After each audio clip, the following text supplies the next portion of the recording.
somehow, kind of doesn't have the same ring to it. But things are worse in Italy, where social democracy is totally drowned in a sea of corruption. Craxi, the last socialist prime minister, was actually one of the people who brought the current clown prince of Italian politics, Berlusconi, to power.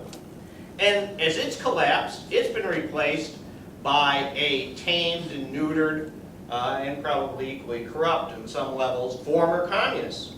So now, being reasonable and not calling for communism, not fighting for socialism, saying they'll protect business, the Italian communists, who now call themselves Italian Democrats, or whatever they're calling themselves this week, they like to keep changing their names in the hopes to fool someone, are getting less votes,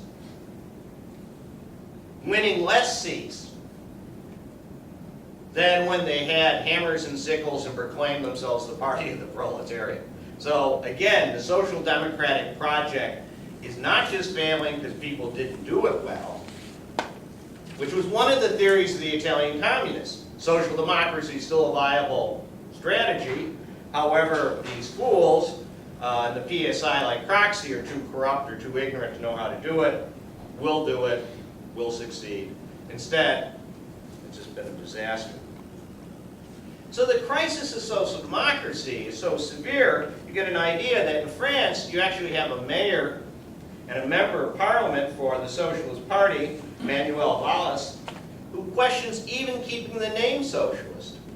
Since, and I'm quoting from a Financial Times interview with him, there is no longer any alternative to the capitalist system and market economy.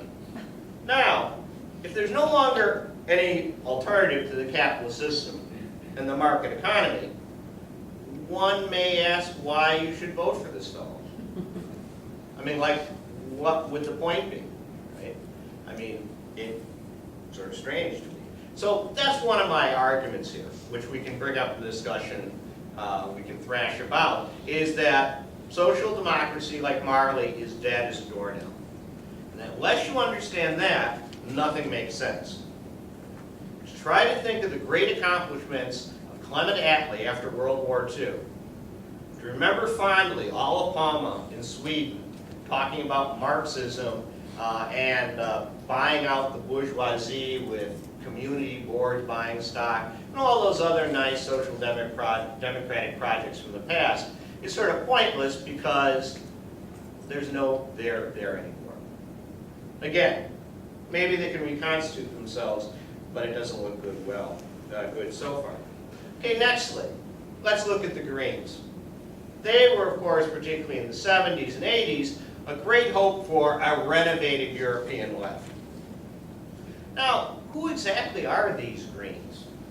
With the traditional social democrats, you could say, well, they were intellectuals who articulated concerns of like industrial and other trade unionists. I mean, sort of, you have some idea who those folks were traditionally.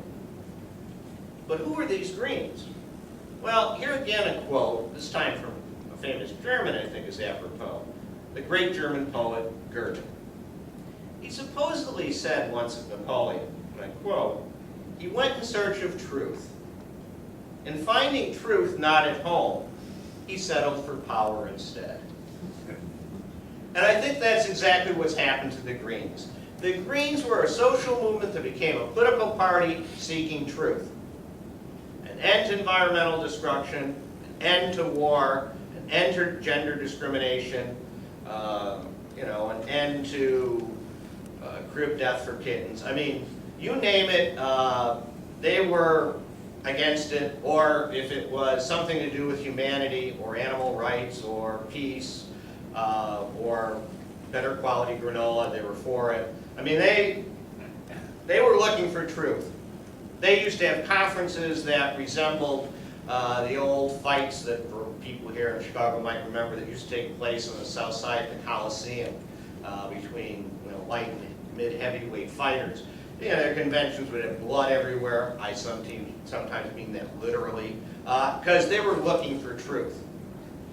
Well, thanks to Joschar Fischer in Germany, there's a very good book called Joschar Fischer, The Making of the Berlin Republic, that details this very nicely by a supporter of Fischer. And Daniel Cohn-Bendit, once wrote the book Obsolete Communism, the Left-Wing Alternative. The joke in Europe is now the obsolete Covendique, the left-wing alternative. The earlier radicalism of the Greens has been completely purged.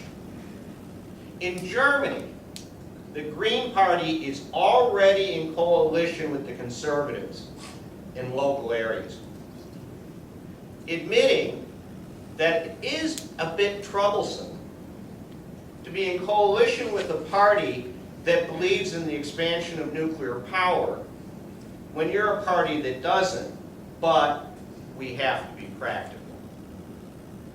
Also, this was the party that believed and said repeatedly, not one person, not one Fennec for war, they now completely support the war in Afghanistan.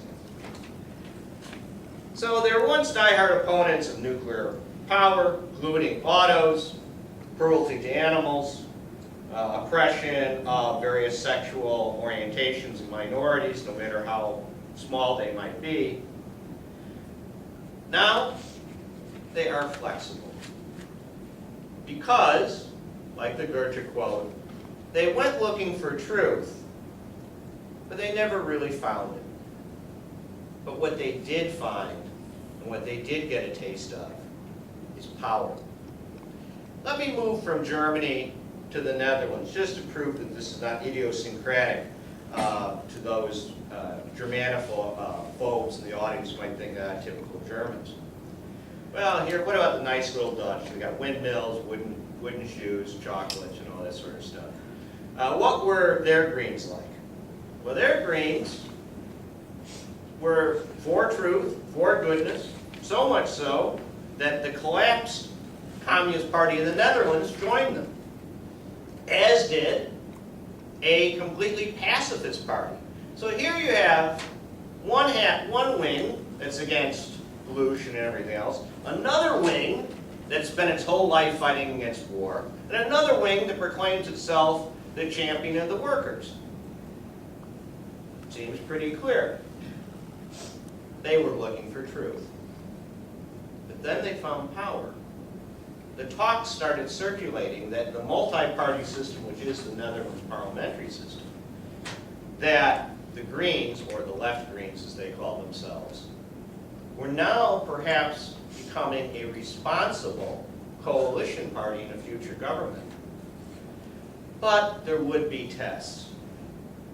Schiphol, one of Europe's largest and busiest airports outside Amsterdam, needed, according to big business, massive expansion. Ecologists blew their stack.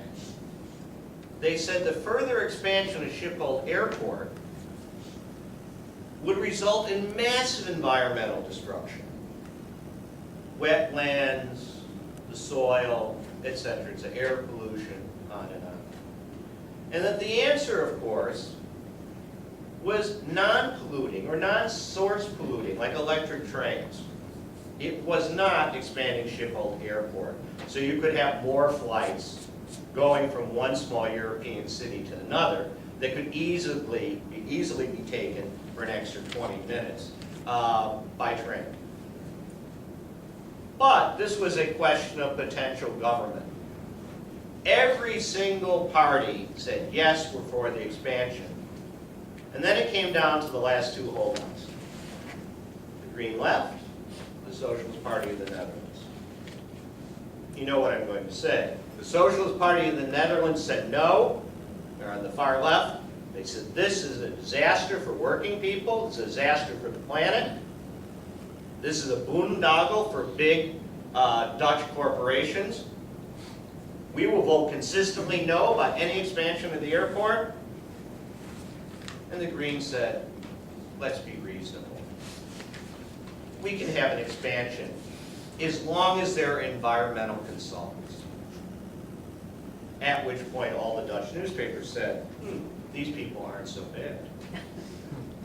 Now, why do they attract people? Well, they seem hip, they seem irreverent, and they're basically a party of young people, most specifically white-collar workers.